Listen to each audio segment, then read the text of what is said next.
Sales Success Happy Hour Experience, ladies and gentlemen. We are continuing the theme of extraordinary drinks with extraordinary people. This is really the virtual happy hour experience with Rob, your host. I run a company called The Drunken Grape. We got a great guest here today. We're going to talk sales because sales eludes a lot of people. It's one of those things that's challenging. My guest is an expert. He has written books on it. He coaches numerous individuals on it, countless organizations. Please welcome to the show, Ryan Miller. Ryan, how are you doing, my friend? Thank you for your patience today. Yeah, I'm good, man. I'm good. I'm excited to be here for sure. Cool. So what got you started on your journey? I mean, there's always exciting things to talk about on this show, how people got into it. I mean, this is a shorter episode. We're going to jump right into it. But what really led you into the world of selling and sales? It's not for everybody. I'm involved in it, and I would say maybe 3% of the population has a stomach for it. Yeah. So I was accidentally started begging for it. So I was working for an organization. I was working in their warehouse and doing inventory, and it was just getting dirty every single day. It was hot. It was just gross back there. And I kept looking into the office, and I could see this group of individuals, couple of guys and some ladies, and they were clean. They were in the air conditioning. They were always smiling. And I was like, man, I got to get in there. And so I went to the CEO of the company at the time and asked for an opportunity. And at first he told me no. And I kept pushing and pushing. And finally, he opened the door literally for me to be able to step inside that clean office. That was an inside sales job in the automotive aftermarket industry, import and export of high-end wheels and tires for cars. And I was just naturally gifted into and drawn into this opportunity to build relationships, to serve people with what they needed, and at times convince them of things that they didn't really need, but I wanted them to have. Well, that's true to selling, you know. It's one of those things. I mean, it's an interesting journey for you as I crack what's coming up on the happy hour shortly. This is a happy hour show, ladies and gentlemen. Of course, smash the like, subscribe to this channel, share the content. Now, getting back into it, sales is tough. And yeah, I mean, your story really mirrors a lot of people that hit great success. You know, it's kind of like myself. I looked at my 20s. I was in the cruise line industry. I saw these guys auctioning artwork or selling cruises or shopping talks. And I was running around. I had a pretty good gig in the activities department, in the crew staff department at the time as a host of Norwegian Cruise Lines. But they seem to have just one step of a better life than a lot of people do, either doing the admin work or hustling around on the operations side. And it's cool that your journey actually came from somewhere really in the cleaning side of the house and you know, really on pure operations, to actually have the gumption and the vision to jump into that. And it's not an easy swing, because usually it is the people that jump in that face a bit of adversity that show up and are able to grind through, because selling's arduous. I mean, I'm sure you experienced this from day one. Talk to us a little bit about how you've overcome some adversity in selling, because it is not an easy gambit. Yeah, I mean, I think that, you know, early on, I overcame it simply through tenacity. I think it was just, I was in my mid-20s when I first got into selling, early 20s, and I was just I was determined. I was determined to be successful. I was determined to make money. And so I just accepted the fact that rejection was there, and I just fought through it. But what I have learned over time is that while the overall success rate hasn't changed, you know, you still get far more no's than yeses. You still face far more challenges.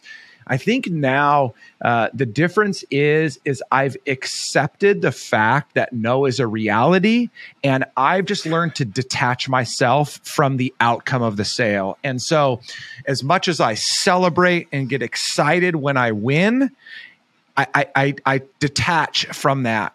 As much as I get frustrated and angry with the loss, I detach. And so to me, it's more about engaging in the process, showing up, delivering the best way that I possibly can, listening to the client, hoping, you know, and getting them to believe in what I say and what I'm promising. And then I just let it go, because at the end of the day, we actually don't have control over the yes or no. So there's too many people that have convinced us that if we're good enough, that if we're smart enough, that if we're coy enough, that we can convince somebody to say yes. We can influence that decision. But if it was a life or death situation, no sane human being would ever stake their life on a yes, because there's too many factors that are outside of our control when it comes to that person making that decision. You know, you nail a lot of really important points there. I think the number one thing is that you got to realize you can control your own effort and what you put into it, but you really can't control what somebody else is going through. And, you know, there's an old adage, a reason why you usually have to go back to somebody 6 to 7 times to sell them on a concept or an idea. You don't know what they're going through. They may have been all the way, yes, hey, Ryan, I want to engage. I want to get this done. And then they get an ugly call that something happened to a loved one, or they just had a bad day at work, or even worse, they come into work and their job just suddenly gets cut and they have to start to square one, and they haven't forgotten you. And this happens all the time.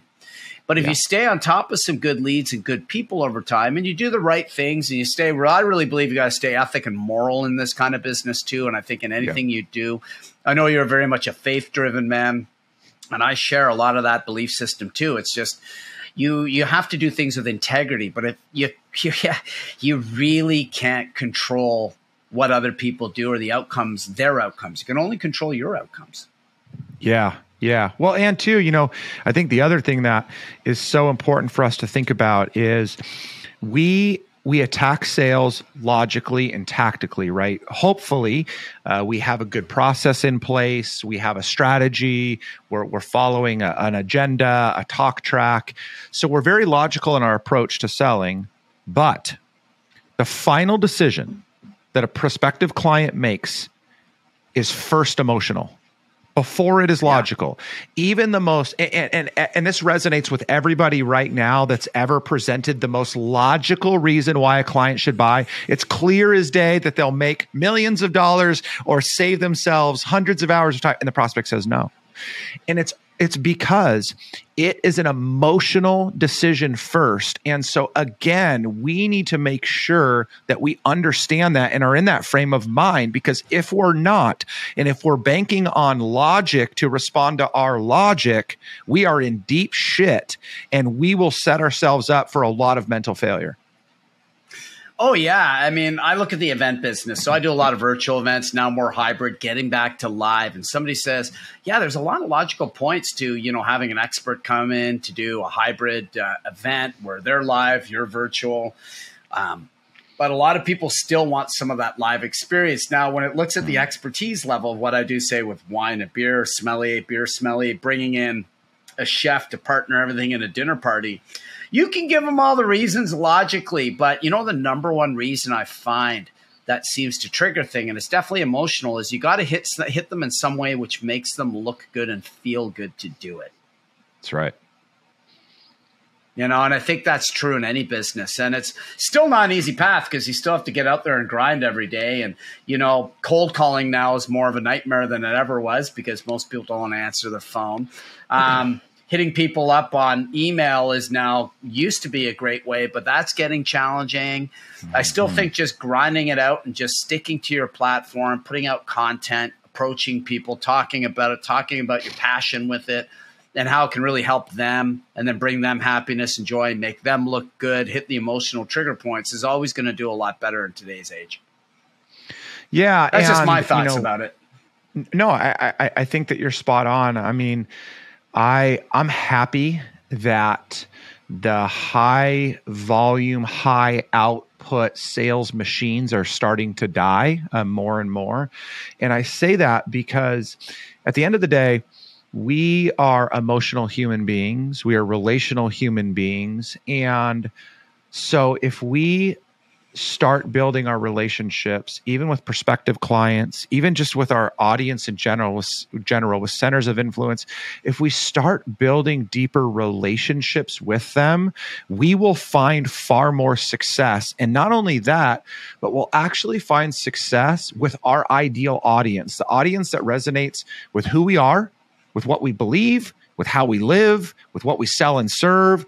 And so it will end up producing the best possible result for us because we've had to go back to being relational, more one-to-one, building into each other, building that know, like, and trust continuum. So I'm excited to see that, that we're spending more time or needing to spend more time in that world versus just the smile and dial chaos that was for so many years. Yeah, and so transactional in the past too, And cheers to that. I've got a Fröhlich wheat beer. This is one of my favorites, strawberry Belgian wheat beer. So this is actually fermented with fresh strawberry juice or puree with wheat beer. Ooh, that's good. Belgian I'm stepping wheat. off camera for a second because I forgot I got to grab mine. This is flavorful. That's okay. I'll talk about to the guests, ladies and gentlemen.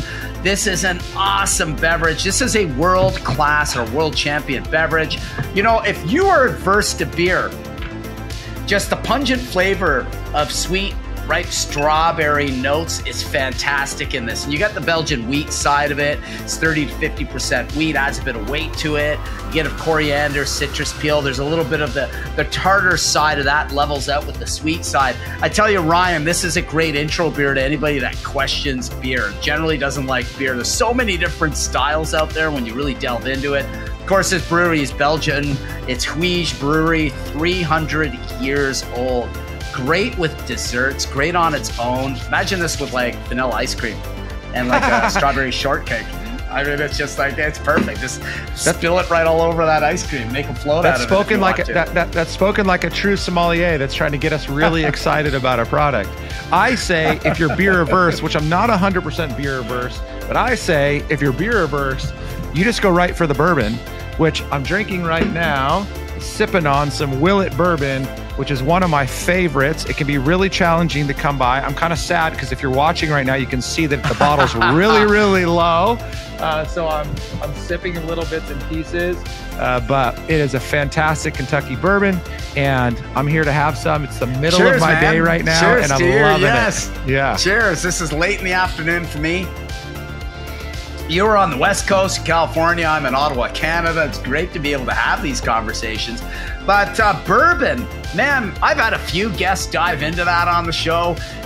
Zach Messler, brilliant-minded bourbon. He's a huge bourbon aficionado. He actually has a ton of knowledge. My knowledge is pretty general in it. I can tell you it's at least 51% maize or corn mash. It's a sour beer mash that they then distill 2 to 3 times, depending on the purity level that they want with it, before they age it in barrel. And bourbon's always aged in American white oak. You get a lot of resin in it, coconut, vanilla flavors. A lot of those extracts come into it. It really gets a beautiful honey note in it. Bourbon is awesome if you do not like scotch and peatiness. It is the reverse of it. I actually prefer bourbon. My last guest on the last show, believe it or not, talking about sales systems. We're continuing the theme of selling because I think it's crucial in business, and great over a happy hour drink discussion because that's what business people talk anyway.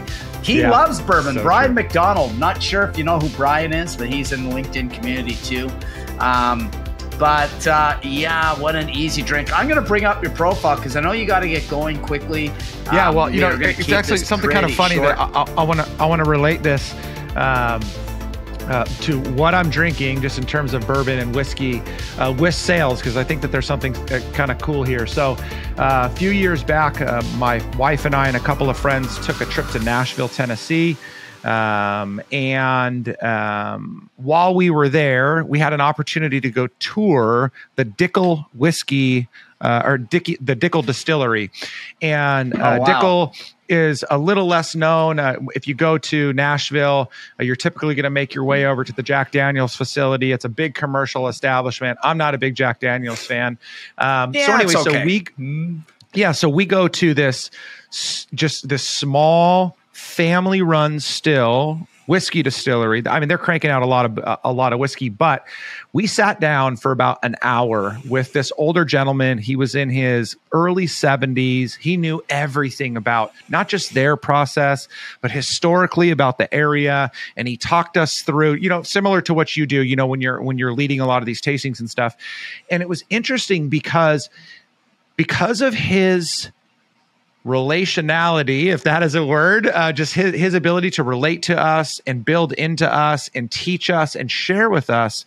Not only did I gain a greater appreciation than I already had for whiskey and bourbon, but I gained a greater appreciation for Dickel. And so before, that's what I should have pulled out was my bottle of Dickel now talking about this, but it just made me think about it. But it led me to want to go buy more Dickel and to drink more Dickel. And so I think, again, that's something that's so important.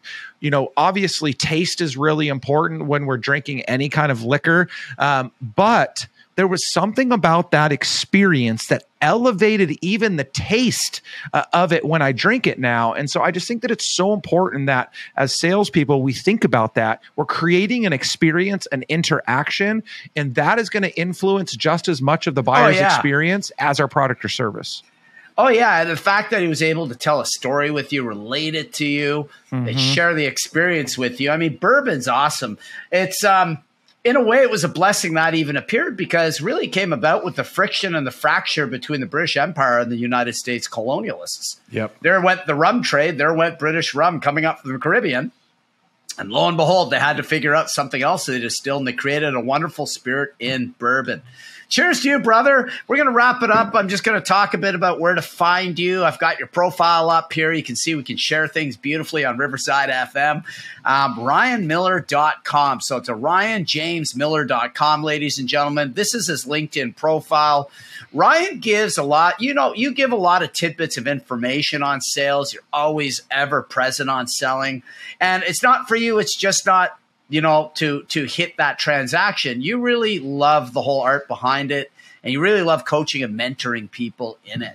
What are the other best ways to find you? I'll have your website up in the notes for this show, or just actually I'll have it down here. I think it's RyanJamesMiller.com. That's going to be featured right here in the captions. We got you on LinkedIn. Anywhere else that you're normally prolific, my friend? You know, from a professional content perspective, those are the two best places to go. I am on Instagram, and I share a lot of life experience there as well. And then, funny enough, and we just don't have time to tell this story, but I have hit quite the viral wave on TikTok in the last 2 months, from 0 to over 20,000 followers. I've got a couple of posts that have exceeded 500,000 views, wow, thousands and thousands of engagements, a couple hundred likes. And so, yeah, that's been a fun place. And so if you really want some entertainment and you're listening now, you can find me on TikTok as Tattooed Ryan Reynolds. So that's the handle that's over awesome. there. Yeah. That's awesome. That is awesome. He's a fellow Canadian. I love that guy. Yeah, but what a great handle. And you know, it's something that I'm discovering too. Building a YouTube channel is tricky, but if you tie it into TikTok, and I've yet to do that, it can actually help your channel explode. Yeah, big time. Yeah, we have to catch up on that afterwards. Listen, ladies and gentlemen, you're always delightful watching the show. Ryan, you're an amazing guest.